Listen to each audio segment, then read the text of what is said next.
오늘 하나님이 주신 말씀은 사도행전 20장 1절에서 6절 말씀입니다. 사도행전 20장 1절에서 6절 말씀입니다.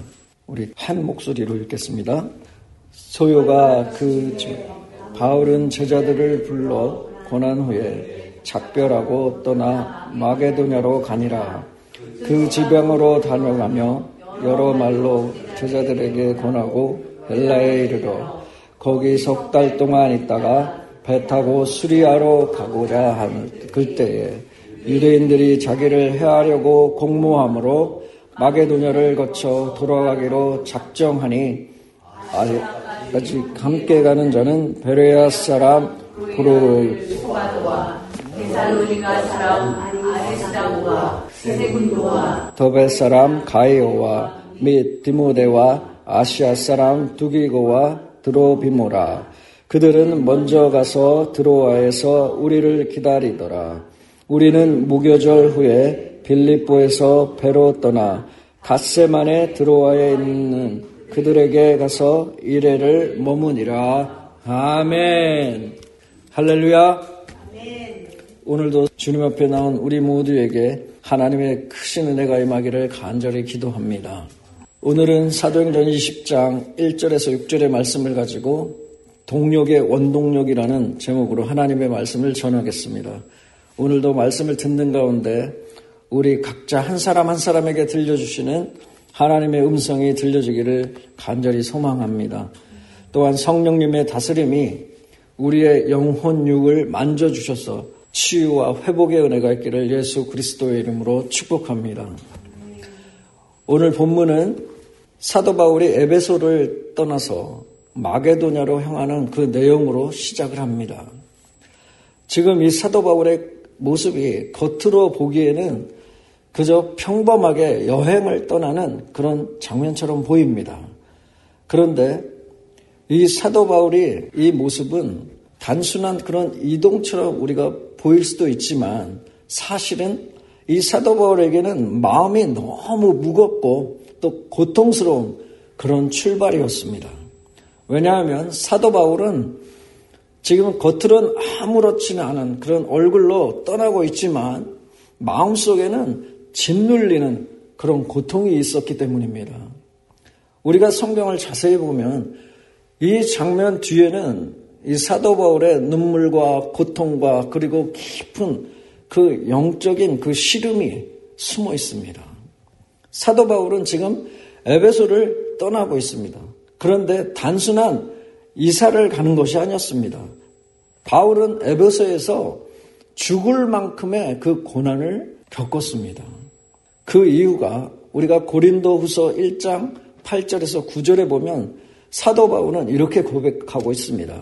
형제들아, 우리가 아시아에서 당한 환난을 너희가 모르기를 원하지 아니하노니 힘에 겹도록 심한 고난을 당하여 살 소망까지 끊어지고 우리는 우리 자신이 사형 선고를 받은 줄 알았으니 말씀합니다.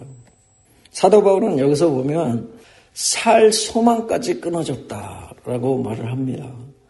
이 말은 이제 나는 여기서 죽겠구나 하는 그런 절망의 순간까지 갔다는 것입니다. 그 이유는 단순히 그 외부의 박해 때문에 그런 것이 아니었습니다.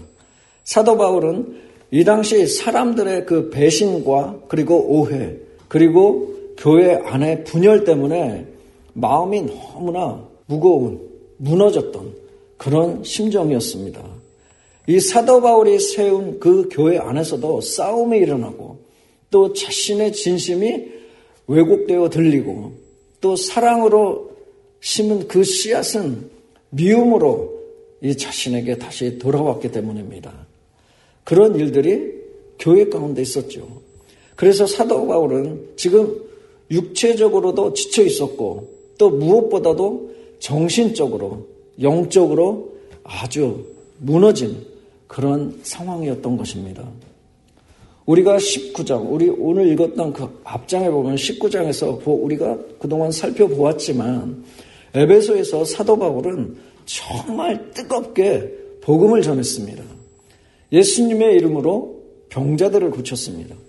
그리고 귀신이 떠나가고 우상을 섬기던 그런 장사들이 다 타격을 입고 그렇게 큰 도시가 흔들리는 그러한 복음의 역사가 있었던 것이죠. 그런데 그 결과가 무엇이었습니까? 오히려 사람들은 바울을 죽이려고 했습니다. 폭동이 일어나고 또 사도 바울 자신과 또 사도 바울과 함께 동역을 이루었던 그 동역자들의 그 목숨을 잃을 뻔한 그런 상황이 있었습니다. 그뿐만 아니라 사도 바울이 사랑했던 그 고린도 교회에서는 자신을 사도도 아니다. 사도 바울은 사도가 아니다. 라는 그런 비난하는 사람들이 생겨났습니다. 사도 바울은 교회를 향한 그 걱정과 고통 그리고 슬픔을 가득 마음에 안고 에베소를 떠나야만 했습니다. 지금 그 순간인 것이죠. 몸도 마음도 그리고 영혼도 한계에 다다른 그런 상황이었습니다. 가장 힘이 되어야 할 그 교회 안에서 고린도 교회 성도들과의 그 관계가 틀어진 것입니다. 자신을 향한 그 오해와 비난, 심지어는 사도권에 대한 그 공격까지 있었습니다. 그러니 얼마나 이 사도 바울의 마음이 아팠겠습니까? 정말 열심히 생명을 걸고 복음을 전했는데 돌아오는 것은 오해와 비난과 배척 그리고 소문들과 또 공격이었습니다. 그래서 사도 바울은 그 순간을 좀 전에 말씀을 드렸지만 살 소망까지 끊어졌다라는 그 표현을 한 것입니다. 그러한 모습으로 에베소를 떠나는 이 바울의 뒷모습은 단순한 그런 여행자가 아니었습니다. 눈물로 뿌린 그 복음의 현장을 뒤로 한 채 마음에 깊은 상처를 안고 떠나는 그 지친 영혼의 뒷모습이었습니다. 그런데 놀라운 것은 무엇인지 아십니까? 그러한 고통 가운데서도 그러한 어려움 속에서도 여전히 사도 바울은 복음을 포기하지 않았다는 것입니다. 사도 바울은 이제는 쉬어야겠구나. 이제는 그만해야겠구나. 이제는 내가 더 이상 할 수가 없겠구나 라고 말을 하지 않았습니다. 오히려 바울은 그 자리에서 일어나서 다른 도시로 향하여 성도들을 위로하고 또 권면하고 복음을 전하기 시작했습니다. 사도 바울은 복음을 전함에 있어서는 멈추질 않았습니다. 그 길을 계속해서 걸어갔습니다. 어떻게 사도 바울이 그럴 수 있겠습니까? 왜 그렇습니까? 무엇이 그를 다시 일어나게 만들었을까요? 사도 바울이 강해서일까요? 이 질문에 대한 대답이 바로 오늘 우리가 읽었던 본문에서 그 속에 등장합니다. 사도 바울은 그러한 고난 속에서도 혼자가 아니었고 하나님은 그의 곁에 사람들을 붙이셨습니다. 복음은 혼자 걷는 길처럼 우리가 느껴질 수 있지만 하나님은 저와 우리 모두를 결코 혼자 두지 않으십니다. 그 곁에 하나님이 붙이신 그 동역자들이 있었기 때문입니다. 사도 바울은 혼자가 아니었습니다. 하나님께서는 에베소에서 죽음의 골짜기를 지나며 복음을 위해서 함께 걷는 그 사람들을 붙이셨습니다. 그래서 사도 바울은 그러한 고통 중에서도 아마도 이렇게 고백을 했을 것입니다. 내가 넘어지지 않고 다시 일어설 수 있었던 이유는 하나님께서 내 곁에 사람을 붙여주셨기 때문입니다. 라는 고백을 했을 것입니다. 그래서 오늘은 그 동역자들, 사도 바울 곁에 붙여진 그 하나님의 사람들을 통해 우리에게 주시는 그 하나님의 메시지를 중점적으로 함께 나누고자 합니다. 이제 그 놀라운 하나님의 손길을 함께 보겠습니다. 오늘 본문 4절을 보겠습니다. 아시아까지 함께 가는 자는 베레아 사람 브로의 아들 소바다와 데살로니가 사람 아리스다고와 세군도와 더베 사람 가이오와 및 데모데와 아시아 사람 두기고와 드로비모라 말씀합니다. 아까도 말씀을 드렸지만 사도 바울은 마음에 큰 고통을 안고 에베소를 떠났습니다. 그러나 그는 혼자가 아니었습니다. 하나님은 그의 곁에 동역자들을 붙이셨습니다. 오늘 보면 이 4절을 보면 몇 명의 사람이 나옵니까? 7명의 이름이 등장합니다. 지금 이 본문의 이름이 그냥 나열된 것 같지만 이 안에 하나님의 세심한 그 위로의 손길이 담겨져 있음을 우리는 알아야 합니다. 하나님은 사도 바울의 이 상황을 다 아시고 계셨습니다. 그리고 바울에게 사람을 붙이셨습니다. 사실 우리가 디모데를 빼고는 이 나온 이 사람들의 이름은 성경 전체에서 잘 알려진 그런 인물들이 아닙니다. 이름만 언급되고 어떤 말을 했는지도 기록되어 있지는 않습니다. 그러나 이 이름들이 바로 이 당시에 사도 바울이 고난의 그 순간을 넘을 수 있었던 그 이유입니다. 소바도, 아리스타고, 세군도, 가이오, 디모데, 두기고, 드로비모. 이 사람들은 화려한 사역을 한 사람들이 아닙니다. 사도 바울 곁에서 함께 그냥 걸어갔던 사람들이었습니다. 그의 옆에는 소바도가 있었고 감옥까지 따라올 충성된 아리스타고가 있었습니다. 늘 기도하며 곁을 지켰던 그 디모데가 있었습니다. 이들은 하나님의 그 위로의 손길이 사람의 모습으로 나타난 것입니다. 그것만으로 충분했습니다. 누군가가 내 옆에 같이 나와 함께 걸어가고 있다는 것이 그 자체가 하나님의 위로이자 은혜의 통로가 되었던 것입니다. 사랑하는 성도 여러분, 하나님께서는 오늘날도 같은 방식으로 일을 하십니다.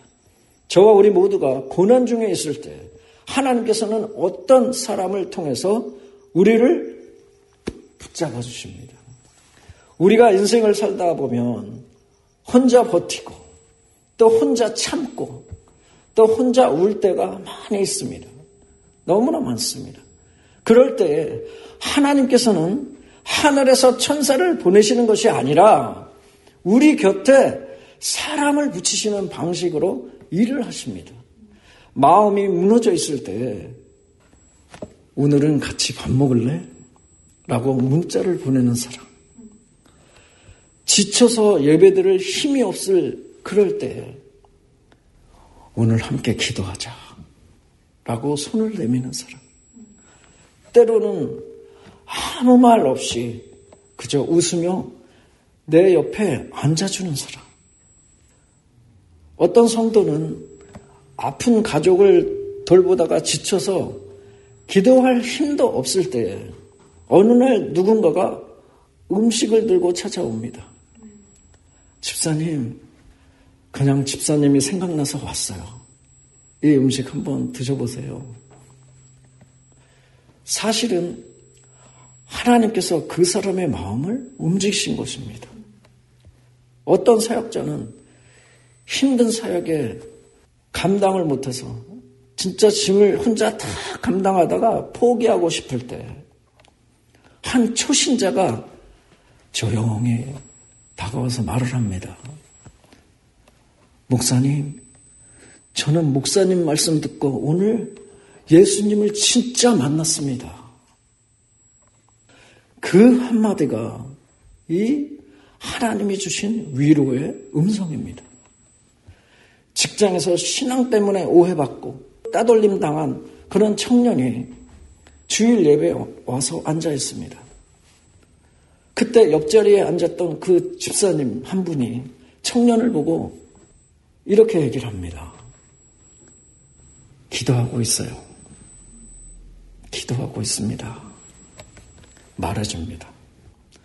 사실 그 짧은 한마디가 하나님께서 보내신 사람의 손길입니다. 이것이 바로 하나님의 손길입니다. 우리는 종종 하나님이 보이지 않는다고 말들을 합니다. 하나님이 도대체 어디 계신 거야? 그러나 하나님께서는 보이는 그 사람을 통해서 보이지 않는 그 하나님의 손길을 움직이고 계시는 것입니다. 눈에 보이지 않는 그 하나님의 손이 사람의 손을 통해서 저와 우리 모두를 붙들어주고 계신 것입니다. 사도 바울도 그랬습니다. 복음의 전쟁터에서 그는 말없이 함께 걷는 사람들로부터 위로를 받았습니다. 그들이 사도 바울의 그 외로운 싸움을 함께 짊어지고 갔습니다. 우리가 생각해 보면 하나님께서는 처음부터 사람과 함께 일하시길 기뻐하셨습니다. 에덴 동산에서도 아담을 혼자 두시지 않으셨습니다. 하와를 돕는 배필을 주셨습니다. 모세 곁에는 아론이 있었고 여호수아가 있었습니다. 엘리야 곁에는 엘리사가 있었습니다. 다윗의 곁에는 좀 짧은 기간이었지만 요나단이 함께 있었습니다. 요나단. 예수님께서도 누가 있었습니까?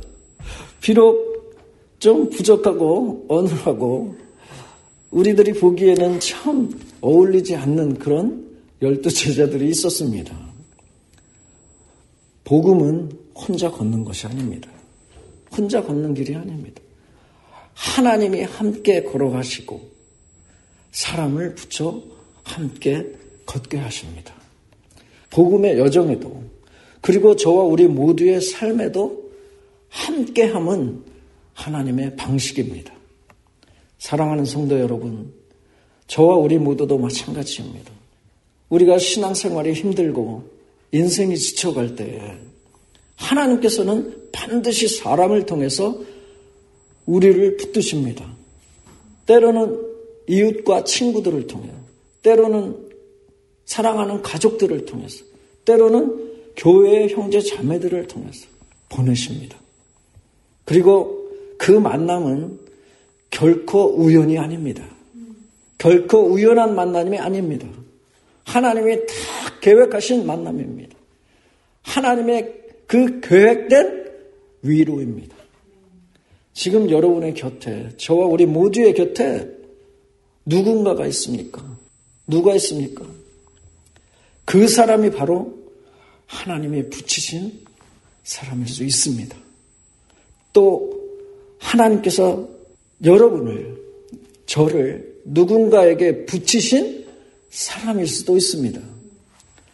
고난의 길을 걷고 있는 누군가가 있다면 오늘 저와 우리 모두가 그에게 하나님의 손이 되어서 우리가 도와주어야 합니다. 혹시 지금 여기 모인 우리들 중에 나는 혼자다라고 느끼시는 분이 계십니까? 하나님께서는 지금도 저와 우리 모두를 위해서, 나를 위해서 누군가를 준비하고 계십니다. 그리고 어쩌면 내가 누군가에게 붙여진 하나님의 손일 수도 있습니다. 믿으십니까? 우리는 늘 누군가의 그 바울이기도 하지만 누군가의 소바도, 디모데, 아리스다고, 가이오가 되어줄 수 있습니다. 그렇다면 저와 우리 모두가 할 일은 무엇이겠습니까? 하나님께서 붙여주신 그 사람을 귀하게 여기는 것입니다. 지금 옆에 있는 우리 성도님들, 동역자들, 그리고 가족들을 하나님의 손길로 바라보시기 바랍니다. 그리고 나 또한 누군가의 동행자가 되어주는 것입니다. 이것이 바로 복음의 동역자입니다. 복음의 동역입니다. 바울 곁에 7명의 이름이 있었던 것처럼 하나님께서는 오늘도 저와 우리 모두의 곁에 누군가의 이름을 두셨습니다. 바울에게 동역자들이 필요했듯이 예수님께도 함께 걸어갈 사람들이 필요했습니다. 예수님께서도 혼자 일하지 않으셨습니다. 저와 우리 모두가 믿는 그 예수님은 하나님의 아들이시고 또 전능하신 분이십니다. 예수님 혼자서도 얼마든지 그래서 모든 능력을 행하실 수 있고 또 사람의 도움이 없이도 구원의 역사를 이루실 수 있는 분이 예수님이십니다. 그런데 놀랍게도 이 예수님은 이 땅에서의 그 사역을 결코 혼자서 하지 않으셨습니다. 처음부터 제자들을 부르시고 그들과 함께 먹고 자고 전도하고 기도하고 고난받는 그런 삶을 사셨습니다. 우리가 마가복음 3장 14절에 말씀해 보면 이런 말씀이 있습니다. 이에 12를 세우셨으니 이는 자기와 함께 있게 하시고 또 보내사 전도도 하며 말씀합니다. 예수님께서 제자들을 부르신 그 첫 번째 이유가 전도하게 하려고 하신 것이 아니라 함께 있게 하려고 하였던 것입니다. 예수님께서는 하나님이심에도 불구하고 함께 걷는 그 사람들을 선택하셨습니다. 왜 그렇습니까? 그것이 하나님의 방식이기 때문입니다. 하나님께서는 혼자 일하지 않으시는 하나님이십니다. 우리는 이런 말을 자주 합니다. 하나님이 다 하시지 않을까요? 저는 부족한데요.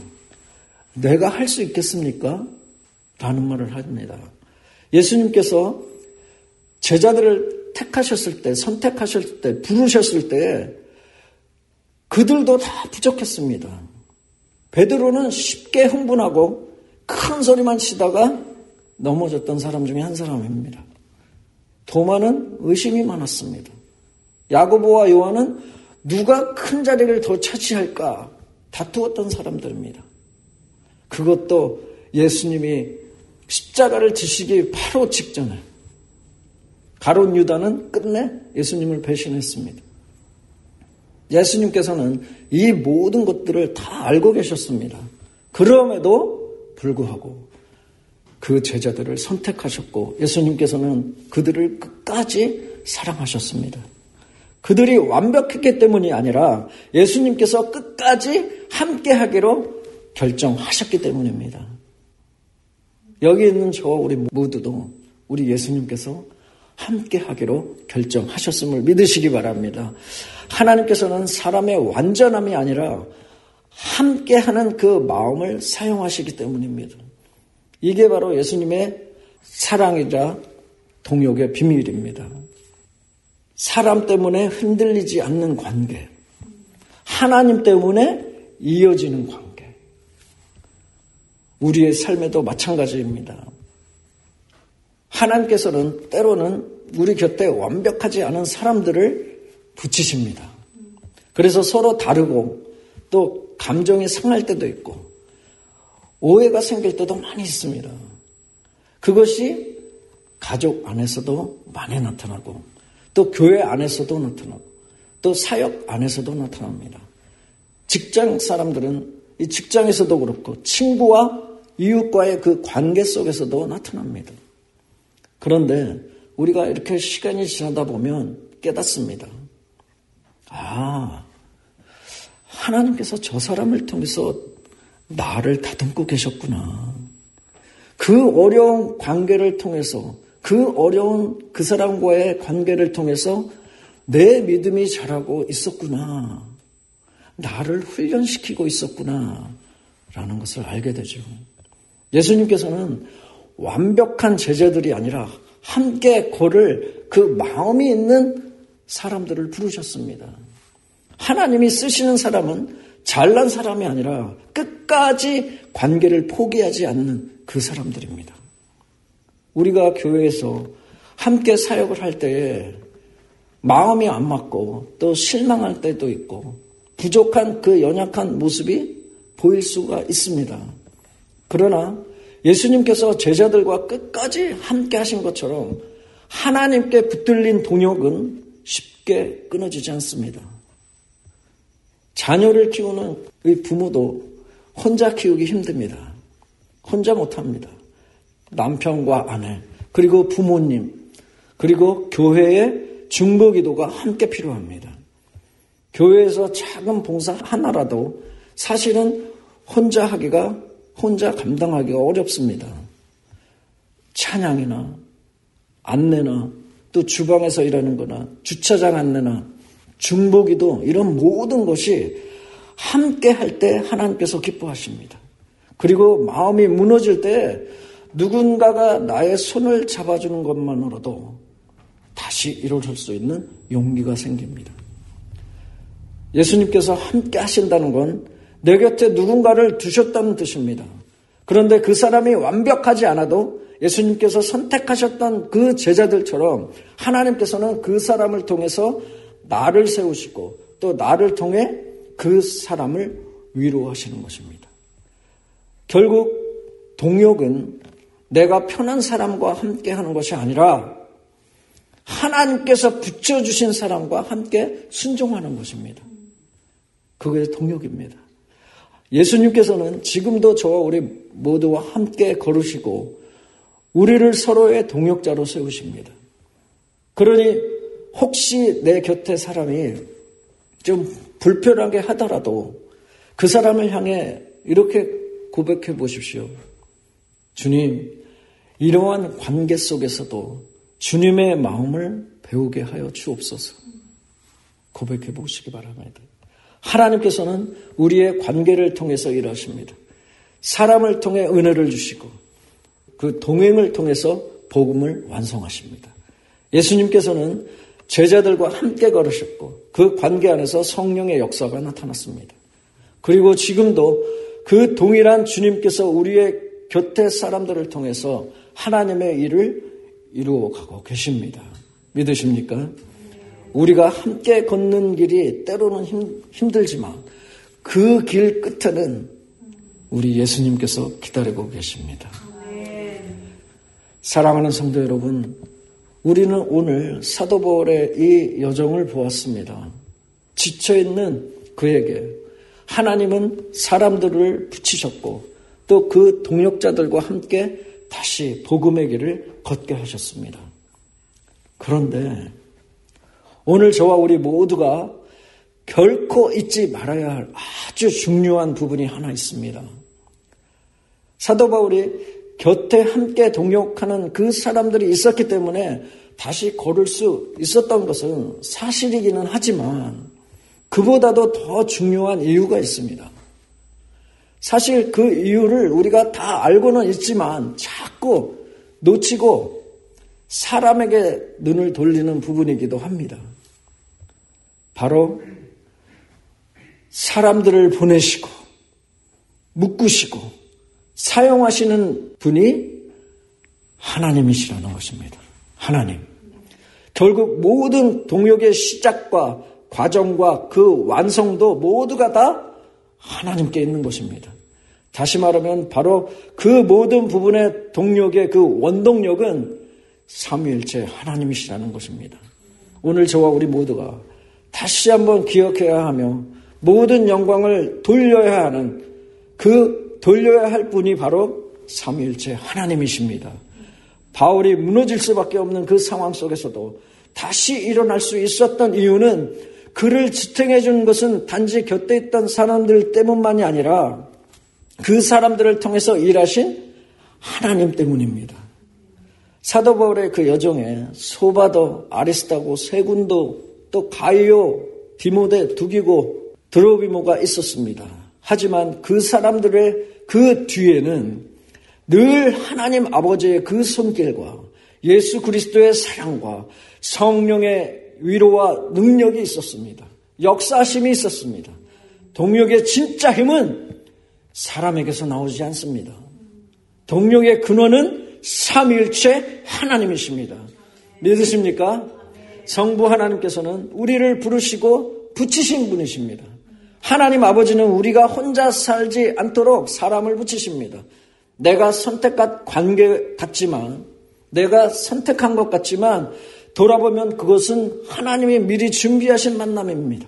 가정에서도, 교회에서도, 사역에서도, 심지어는 직장과 일터, 사업터에서도 서로 다른 사람들을 붙이신 그 이유가 혼자가 아니라 함께 살라고 하신 그 하나님의 뜻 때문입니다. 그래서 우리는 이렇게 고백해야 합니다. 내 곁에 있는 사람은 내가 선택한 것이 아니라 하나님께서 보내신 사람이다. 그리고 성자 예수님께서는 함께 걷는 길을 보여주신 분이십니다.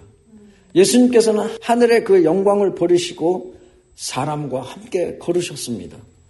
제자들과 함께 식사하시고 함께 눈물을 흘리시고 함께 십자가의 길을 향하셨습니다. 예수님께서는 혼자서도 구원을 하실 수 있는 분이지만 일부러 함께 걷는 그 사역의 길을 선택하셨습니다. 왜냐하면 우리에게 사랑은 혼자 완성되지 않는다라는 것을 보여주시기 위함이었습니다. 그래서 오늘 우리가 교회 안에서 서로를 이해하고 때로는 부딪히고 용서하고 품는 것도 모두 우리가 예수님을 닮아가는 과정입니다. 그리고 성령 하나님께서는 우리 안에 역사하시는 동역의 능력이십니다. 예수님께서 부활하신 후에 하늘로 올리고 가신 그 이후에 제자들이 다 흩어졌습니다. 그러나 오순절날 성령님이 임하시자 그들을 다시 하나로 묶으셨습니다. 성령님이 각 사람 안에 임하시자 두려움이 담대함으로 바뀌고 혼자가 아니라 한 몸이 된 공동체가 된 것입니다. 지금도 마찬가지입니다. 성령님이 내 안에, 우리 안에 계시기에 우리는 넘어져도 다시 일어설 수 있습니다. 서로 다른 생각과 배경을 가진 사람들이 모여도 하나님의 한 뜻 안에서 함께 걸을 수 있습니다. 성령님은 공동체의 숨결이자 관계의 그 접착제이고 동역의 진짜 에너지입니다. 그러므로 사랑하는 성도 여러분, 우리가 사람 때문에 지칠 때 그 관계의 주인이 하나님이심을 기억하시기 바랍니다. 우리가 관계 안에서 상처를 받을 때 예수님이 먼저 함께 아파하셨음을 기억하시기 바랍니다. 그리고 우리가 혼자라고 느낄 때 성령님이 지금 내 안에 함께하고 계심을 기억하시기 바랍니다. 하나님께서는 지금도 저와 우리 모두의 그 각 한 사람 한 사람의 그 인생 속에 보이지 않는 그 동역의 손길을 움직이고 계십니다. 혹시 지금 지내고 있는 내 옆에 사람이, 같이 지내고 있는, 함께하고 있는 내 옆에 사람이 부담스럽고 때로는 불편하십니까?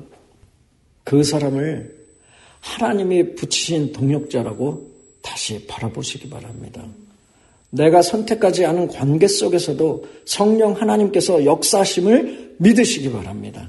그리고 기억하십시오. 하나님께서 나의 동역자이십니다.